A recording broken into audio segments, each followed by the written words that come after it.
우리가 살고 있는 이 세상이 공평하다고 생각하십니까? 아니면 불공평하다고 생각하십니까? 우리가 판단하고 있는 공평과 불공평의 기준이 무엇입니까? 우리가 가난한 집안에서 태어나 이 세상에 부자인 집안에서 태어난 사람들과 비교해 보면 정말 불공평하죠. 왜 나는 이렇게 가난한 집안에서 태어날 수밖에 없나? 라고 생각을 하면 이 세상은 정말 불공평한 것입니다. 그런데 여기에서 생각해 보아야 할 것이 우리가 공평과 불공평의 판단의 기준이 무엇인가입니다. 우리의 공평과 불공평의 판단의 기준이 부모의 경제력입니까? 그러면 우리의 기준이 돈이 되는 것이죠. 정말 돈으로 우리의 삶이 불공평한지 공평한지 판단하는 기준이 될까요? 우리의 삶의 판단의 기준은 돈일 수가 없습니다.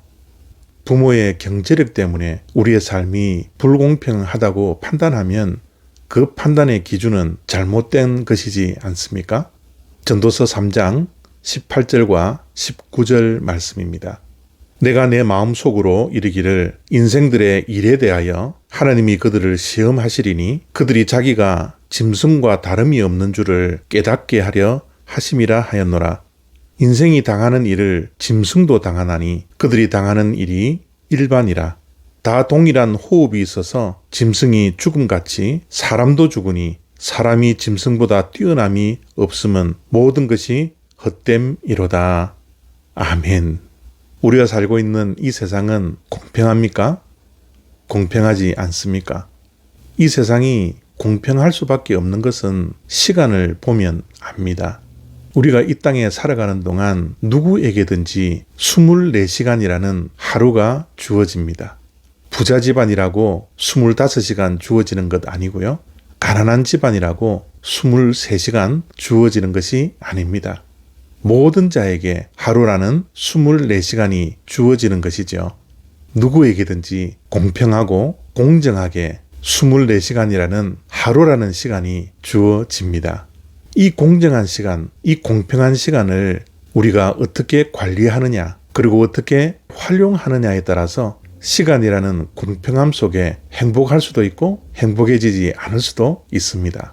시간이라는 기준을 가지고 있으면 하나님께서 허락하신 우리의 인생은 공정하고도 공평할 수밖에 없습니다. 또한 우리가 살고 있는 이 세상이 공평하다라고 여길 수 있는 것은 바로 죽음입니다. 우리의 생명에 길이는 차이가 있을지 모르겠지만 모든 이 세상의 사람들은 다 때가 되면 죽습니다. 부자도 죽고 가난한 자도 죽습니다. 남자도 죽고 여자도 죽습니다. 백인도 죽고 흑인도 죽고 황인종도 다 죽습니다. 이 땅에서 호흡하는 짐승도 죽고 사람도 동일하게 죽습니다. 죽음 앞에서는 예외가 없습니다. 죽음 앞에서는 모든 자가 공평하게 죽을 수밖에 없습니다. 그렇기에 이 세상은 공평한 것입니다. 그러나 죽음 이후에 영원한 삶이 기다린다라는 것을 우리가 알아야 합니다. 죽음 이후에 영원한 삶을 우리가 준비하지 않는다면 흙으로 돌아갈 수밖에 없는 우리의 인생, 짐승도 동일하게 흙으로 돌아가기 때문에 짐승보다 뛰어남이 없는 인생, 우리의 삶은 허무할 뿐이죠. 그런데 시간의 끝과 죽음 이후에 영원한 삶이 존재한다라는 것을 믿고 준비하며 우리에게 주어진 시간을 잘 관리한다면 우리의 인생은 결코 허무하지 않습니다.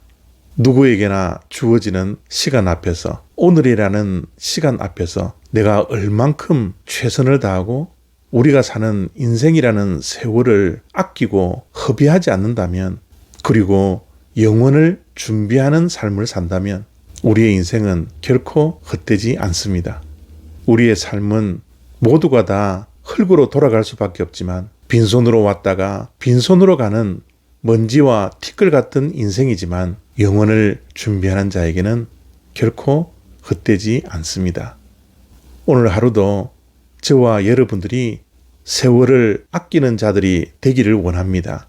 그리고 죽음 이후에 영원한 삶을 준비하는 지혜로운 자가 되어서 우리의 인생은 결코 헛된 인생이 아니라는 것을 깨닫고 영원을 향하여서 한 걸음씩 한 걸음씩 인생의 발길을 옮기는 주님의 백성들 다 되시기를 바랍니다.